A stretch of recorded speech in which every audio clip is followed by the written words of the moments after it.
Welcome to the Alcohol Minimalist Podcast. I'm your host, Molly Watts. If you want to change your drinking habits and create a peaceful relationship with alcohol, you're in the right place. This podcast explores the strategies I use to overcome a lifetime of family alcohol abuse, more than 30 years of anxiety and worry about my own drinking, and what felt like an unbreakable daily drinking habit. Becoming an alcohol minimalist means removing excess alcohol from your life so it doesn't remove you from life. It means being able to take alcohol or leave it without feeling deprived. It means to live peacefully, being able to enjoy a glass of wine without feeling guilty and without needing to finish the bottle. With science on our side, we'll shatter your past patterns and eliminate your excuses. Changing your relationship with alcohol is possible. I'm here to help you do it. Let's start now. Well, hello and welcome back to the Alcohol Minimalist Podcast with me, your host, Molly Watts, coming to you from a very cold Oregon this morning. It's clear this morning, but over the weekend we got a little bit of snow. Still on the rooftops a little bit, I can see, but nothing to impact life too much. I'm one of those weird people. I like the snow. We don't get it often enough here in Oregon to make it terrible or treacherous or when it really impacts things. In fact, it impacts it in a way that basically shuts the city down for a day or two, which I kind of like, right? And everybody sits around. We laugh about the fact that you can watch 24-hour newscasts of the snow events in Oregon when it's like 2 inches on the ground. And people out in the Midwest and out east would laugh at us. I'm sure they do laugh at us. But anyway, it's not sticking that much. It's not here that much yet. But let's keep our fingers crossed, right? It's early. December has just started. So, there's hope for some snow, right? At least that's the way I look at it. So welcome. And this week, before we get started, I do have a prize winner. If you would like to be entered into a drawing for some alcohol minimalist swag, all you got to do is go leave a review of the podcast or the book anywhere you listen to podcasts, anywhere you might have read the book, and I will find you. When you leave a review of the podcast, it really helps other people who might be searching this content find us. And so it's really just a way of helping support the show without really making it too hard on you. And if you do that, and if you write something and you leave your, something that I can see, we put you into a drawing and you may get entered to win some alcohol. I mean, you will get entered to win. I always say it that way. You will get entered to win. You may win, actually. And this podcast review came from, I don't know how to say this. I'm going to just read the letters, Jaethcm. So that's Jaethcm. If you are Jaethcm, please email me, molly@mollywatts.com. Let me know that you are the winner. And here is what this person said. This podcast has helped me on so many levels. Mindful drinking is something I've never attempted until I learned Molly's techniques, which are easy to use and remove the stress out of all the thoughts surrounding alcohol in our society. Her research simply makes sense, and the guests she has on the show are fascinating, confirming her spot-on tools and tips. As an added bonus, this podcast is about so much more than alcohol. It addresses the everyday habits we often fall victim to, which is something that anyone could benefit from. Oh, thank you so very much, Jaethcm. I appreciate that because I agree with you. This is a podcast that is about a lot more than just changing your relationship with alcohol. I always say it. It is a meta skill. If you can master the behavior map result cycle and really understand how your thoughts create your feelings, which drive your actions, which create the results that you have in your life, you can change any habit that doesn't serve you. And for me, and for many people who are listening, alcohol was just the first one we needed to address. It certainly was for me. So thank you, JAE, and please email me and let me send you out some alcohol minimalist swag. All right. Another piece of housekeeping here before we get started. Step 1 is open for registration for January. Step 1 is my hybrid online course and coaching program. It is really a unique opportunity, something that nobody else is doing. And this January, you get some great bonuses if you sign up to go through it with me. Now, the first one is that you get the Extra Dry Premium membership for Dryuary through Moderation Management. So that now is a $25 value. That is 30 days of support for doing Dryuary in January. And even if you're not planning on doing the whole month, though I would highly encourage it, it would be great to add in and try to just increase more alcohol-free days. And this is a way of getting support on a daily basis to help you stick to those goals. And so you get that membership into the premium membership, which includes a free Facebook group. It includes the emails. It includes group coaching through that program at Moderation. So I would love to have you be a part of step one and get that program for free. All right. So if you register for step one, you get the premium dryuary.org's membership for the month of January. You also get a free 90-day trial to Sunnyside. That's a 90-day trial, something they are doing exclusively for me. And so that is a $30 value. The whole program for step one is $249. And for $249, you get lifetime access to the course materials. You get a 50-minute one-on-one coaching session with me to get you started and to get you set up so that we're customizing the approach for what your specific challenges are. You get access ongoing to my coaching calendar, which only students of step one and proof positive do. And so it's $249 really for the rest of your life to be able to come back in. I'm constantly and will be continually adding content to the core curriculum. So when you buy it now, you get it for the rest of your life, and you can always dip back in. And as JAE mentioned, this is about so much more than alcohol. This is about changing habits that don't serve you. And everything that I teach you in step one, you can apply to any habit that doesn't serve you. So if you celebrate the holidays in any way, this is a great time to give yourself a gift. $249. We get started in January, and it is open for registration now. I have a limited number of spots because, quite honestly, I just don't have the bandwidth. I don't have enough time to be able to do the one-on-one coaching sessions. So this will be a limited offer for a limited number of people. You can sign up now. Go to www.mollywatts.com/step1. That's STEPONE all together. Get signed up, and we will get started here at the end of December, right before going into January. All right. If you have any questions, hey, feel free to email me, molly@mollywatts.com, and I'm happy to talk with you. So this episode I have called The Power of the Pause in Changing Your Drinking. And while I have been processing and attending to all the details of my dad's passing, I have been reading the book, Maybe You Should Talk to Someone by Dr. Lori Gottlieb. It's a great book, one that I am adding to my recommended reading list, which, if you'd like a copy of that list, is available in the show notes of this episode. If you've read my book, I include many of those books in the recommended resources there as well, but I've updated it since I wrote the book. So now I've got additional titles that I've included, and you can download the PDF from the show notes on this episode. It's also available as a file in my private Facebook group. So if you want to join us there, you can easily grab it there as well. No matter how you do it, whether you read physical books or you read on an e-reader, your phone, or if you listen to audiobooks like I like to, I want to encourage you to make reading a priority in your life. This is a public service announcement. Yes, I read every day.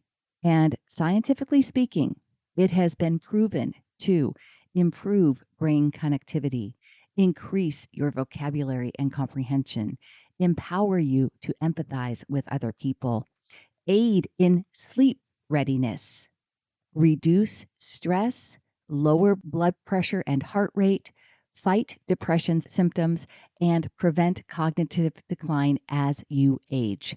So, reading is an important way that I keep my brain healthier. And how, when you have a better, happier, not a happier brain, but a better, more prepared brain, it enables you to become and work on these skills, becoming a better thinker, which is really what I talk about all the time. So there's my PSA. It doesn't have to be a self-help book, right? It can be anything. But this book that I'm reading right now, maybe you should talk to someone, is highly regarded. Here is the description on it from Amazon. From a New York Times bestselling author, psychotherapist, and national advice columnist, a hilarious, thought-provoking, and surprising new book that takes us behind the scenes of a therapist's world, where her patients are looking for answers, and so is she. Maybe You Should Talk to Someone is revolutionary in its candor, offering a deeply personal yet universal tour of our hearts and minds and providing the rarest of gifts, boldly revealing portrait of what it means to be human, and a disarmingly funny and illuminating account of our own mysterious lives and our power to transform them. It was a Time Magazine must-read book of the year, an NPR favorite book of the year, an Amazon 10 best books of the year, a USA Today best book of the year, a Goodreads Choice finalist for best book of the year, and a Harvard Business School must-read book of the year. So it really runs the gamut. It's highly, like I said, highly acclaimed. It has like 22,000 reviews on Amazon. You may have heard about it already, right? And the book shares a lot of different elements of clinical psychology from Gottlieb's perspective as both a therapist herself and through her own journey of therapy, which she shares as a patient throughout this book. Hey everyone, just a quick break to talk with you about Sunnyside. Now, you've heard me mention Sunnyside many times before. You've heard me talk with Nick and Ian, the founders of Sunnyside. And I just want to share with you why I am so passionate about this company. They are way more than just a drink tracking app. They are really about helping people create a mindful relationship with alcohol. And they stand for a life that is about having more, not less, right? There are more rested mornings, more days when you're feeling your absolute best, when you have more energy and positivity. Sunnyside is not there to tell you to never go out, to never drink, but they are there to help you enjoy your life and to wake up and be ready to be your shining best. It is not an all or nothing approach. It is friendly, it is approachable, and it is absolutely judgment free. They want to be a solution that fits into your unique lifestyle, and I think that's exactly what they've created. You can register for a free 15-day trial. Go to www.sunnyside.co/minimalist to get started. That's www.sunnyside.co/minimalist to try Sunnyside today.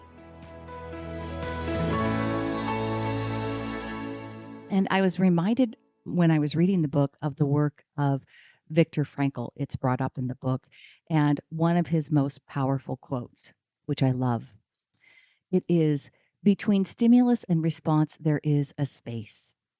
In that space is our power to choose our response. In our response lies our growth and our freedom."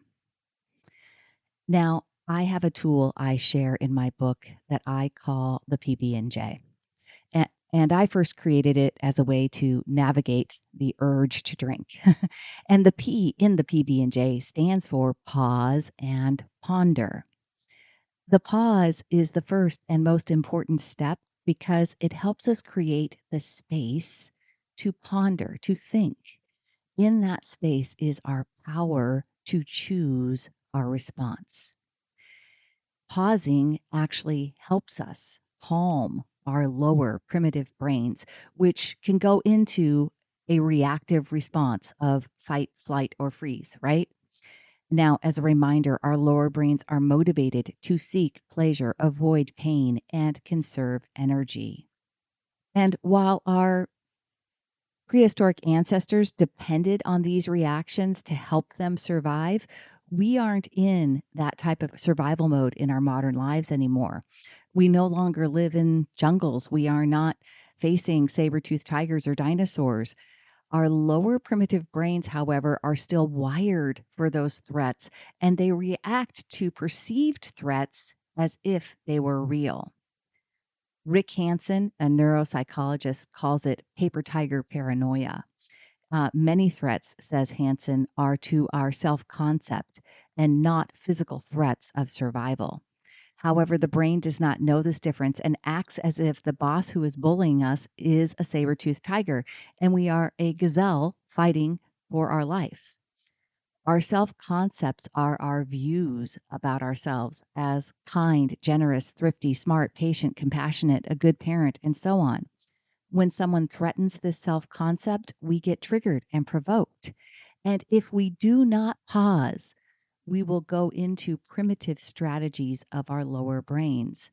So we might either attack the person that we have believed is giving us a perceived threat, or we might shift to people pleasing or run away entirely from the conflict, or we could cause some self injury by shaming ourselves. Now, none of these will work in the short term or the long term. So, in the space, we can pause, we can slow things down, we can take deep breaths, which, by the way, is what the B stands for in PB&J, in my PB&J. So, P stands for pause and ponder, breathe. B stands for breathe, right? So, breathe, take in deep breaths. It's actually been shown again to be physiologically beneficial for our autonomic nervous system, for that lower brain. It helps calm us down and allows us to engage our prefrontal cortex, that larger, bigger area part of the brain, and more logical, right? That's concerned with our future and concerned with our goals. Once we have taken the time to pause and create a space between ourselves and what is happening to us, then we can access our power to choose our response instead of just allowing our lower brains to react. And the J, by the way, which again really envisioned my PB&J for allowing an urge to drink to pass. That was kind of what I created it for, but it's really just a manifestation of Viktor Frankl's The Power of the Pause. And the J stands for just 10 minutes. So P is pause and ponder, B is breathe, and J is just 10 minutes. Just 10 minutes is a great way to enforce the power of the pause in your life. No matter whether you're navigating the urge to drink or how you will respond to a perceived threat to your character. Now, in addition to visualizing a PB&J sandwich, which I think is just comforting, I'd like you to encourage you to visualize Frankel's quote too. When we see it and remember it visually, the space itself becomes tangible, and we can begin to sense that we can lengthen this space the more we practice mindfulness. Between stimulus and response, there is a space.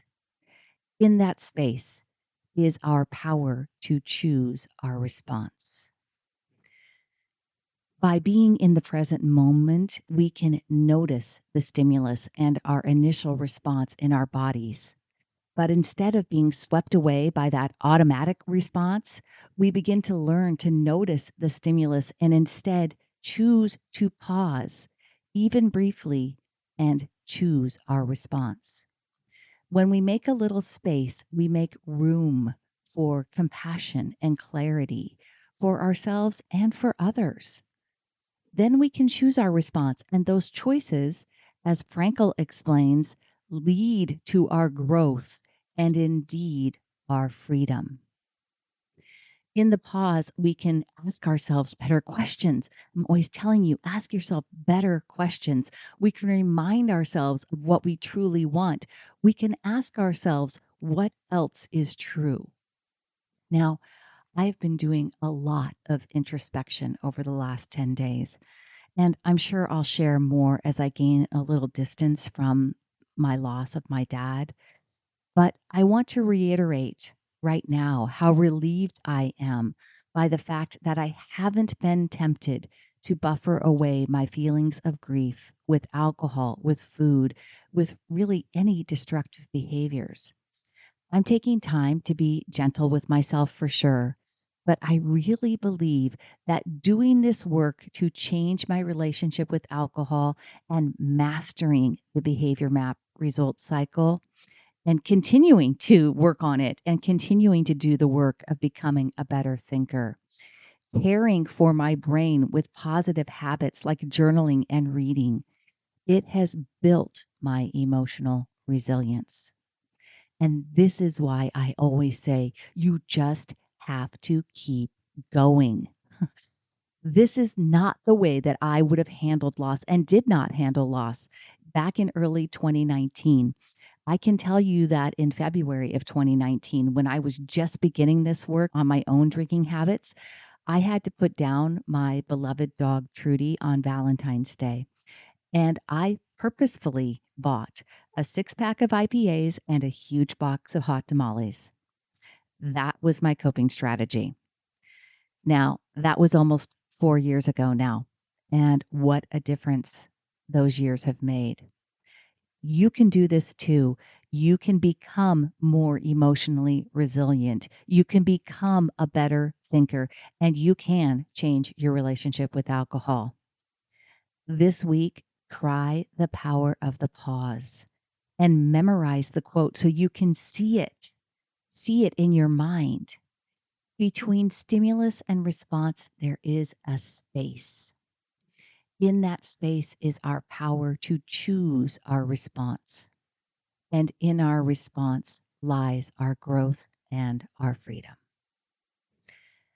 That is all I have for you this week, my friends. For more information or to join me in January in Step 1, please visit me at www.mollywatts.com/step1. And until next time, choose peace. Thank you for listening to the Alcohol Minimalist Podcast. This podcast is dedicated to helping you change your drinking habits and to create a peaceful relationship with alcohol.